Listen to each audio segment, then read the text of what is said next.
Ladies and gentlemen, good afternoon and welcome back once again to the OR News broadcast. It's now time for our English Flash News edition, and as usual, I'm Daniel Cook, your host, 6 days a week at 6 p.m. The investigations continue into the explosive attacks that took place in Tirana last week, and the General Attorney has announced that they will very soon have results in their investigations. During a visit to the new office of the prosecution in Shkodra, Adriatic Lala declared that the next targets that the prosecution will focus on will be crimes against life, economic crimes, and corruption cases. According to him, the prosecutors are following the investigations into the explosions that occurred this month. They will come out with the results of their investigation very soon. The ambassador of Britain was present at the inauguration of the new prosecution building in Shkodra. He said that the religious harmony that exists in Albania has been broken by the jihadist groups. He made this statement: "Religious harmony, which is one of the most important traditions of Albania and which you have to defend, has deteriorated because of these people who preach in favor of the jihad in Syria. The Pope has emphasized the religious harmony that exists in Albania, and the country must be protected from this problem. It seems that the state structures have been fighting this phenomenon effectively so far, but it is a struggle that requires international cooperation, and it goes beyond the boundaries of a single state," said Cannon.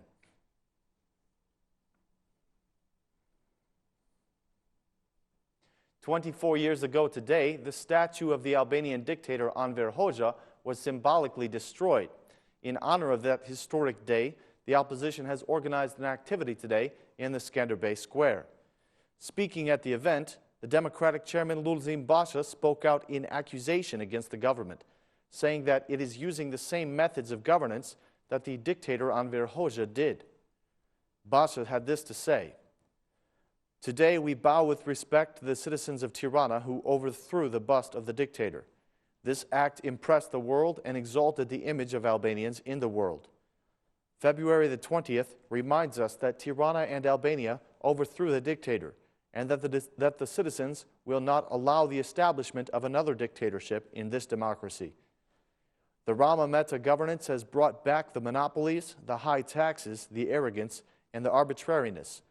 This government is trying to return the dictatorship through oligarchy," said Lulzim Basha.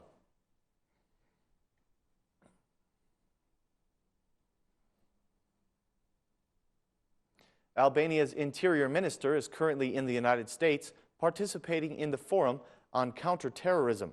During this visit, Minister Sajmir Tahiri met with the head of the counter-terrorism bureau at the State Department, Mrs. Tina Cadenau. Afterward, Mr. Tahiri commented that he informed Mrs. Cadenau about the measures taken by Albania against violent extremism, radicalism, and terrorism. The Albanian Interior Minister requested the support of the Counter-Terrorism Bureau for the Counter-Terror Directorate, which has just been established by the state police in Albania. Mrs. Cadenau expressed her readiness to immediately launch an intensive program to provide preliminary support. Cadenau said that Albania has done an extraordinary job with their criminal investigations and prosecutions, and also with the legal amendments in this field. She praised Albania's commitment in the fight against terrorism, along with our international partners. Minister Tahiri submitted his proposal to Ambassador Cadenau on joint regional efforts as the only way to fight terrorism. Mrs. Cadenau backed this idea and said that there was a need to establish a regional task force for joint investigations. Cadenau told Minister Tahiri that the U.S. are interested in supporting focused and productive incentives for joint regional efforts.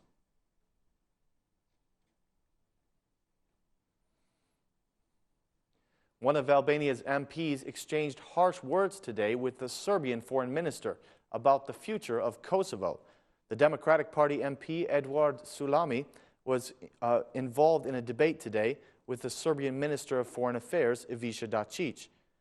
In the meeting, Salami said that no one can stop the integration process of Kosovo.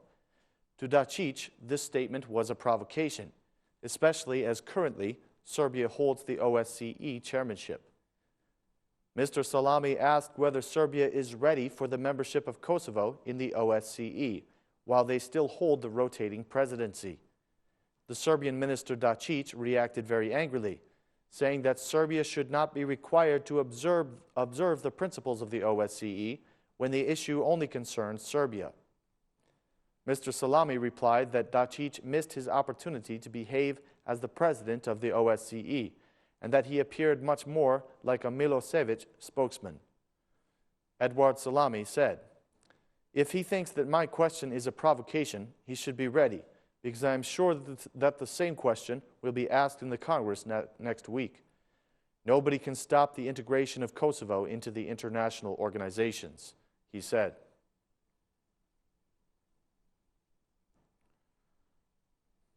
The leader of the Democratic Spirit Party made his own accusations today against the leadership of the Democratic Party.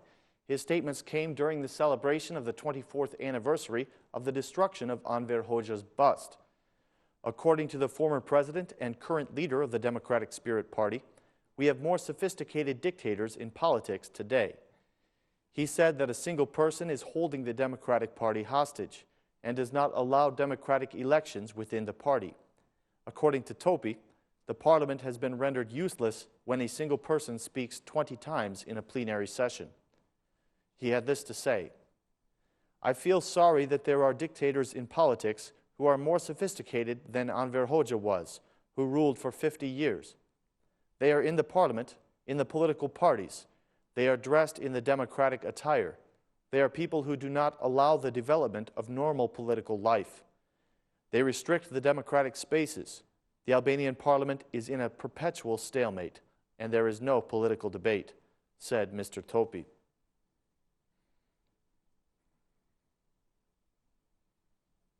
A large shipment of humanitarian aid supplies has been sent to the families in fear by a company operating out of the port of Durrës. The company Durrës Container Terminal, which is part of the Kurum holding group, has joined the appeal of the Durrës Port Authority to contribute to the families affected by the floods in Fier. The company operates by concession in the port of Durrës, and in addition to supporting the appeal for aid, they have contributed money to the families in Fier. The CEO of the company said that the company he runs will always be ready to assist communities in need. He said, "Durrës Container Terminal is one of the most successful companies operating in the port of Durrës and has often given humanitarian assistance to communities in need. As part of the Kurum group, we offer financial help to the families affected by the floods. This company will always be ready to assist communities in need to ease the difficulties that they face." About 34 tons of humanitarian aid supplies, primarily food and clothing for the residents, were sent to Fier by the organization. The shipment also included food for the livestock.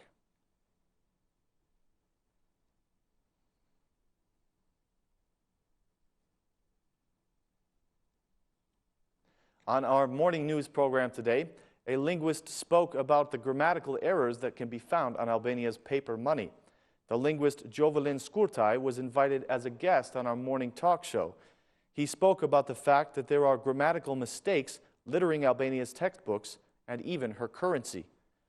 He called attention to the grammatical and numerical errors that can be seen on the 1,000 and 2,000 lek bills. He said that when these kinds of juvenile mistakes are made by the state institutions, it calls into question the validity of the currency. He said that the state institutions should review the texts on Albanian language.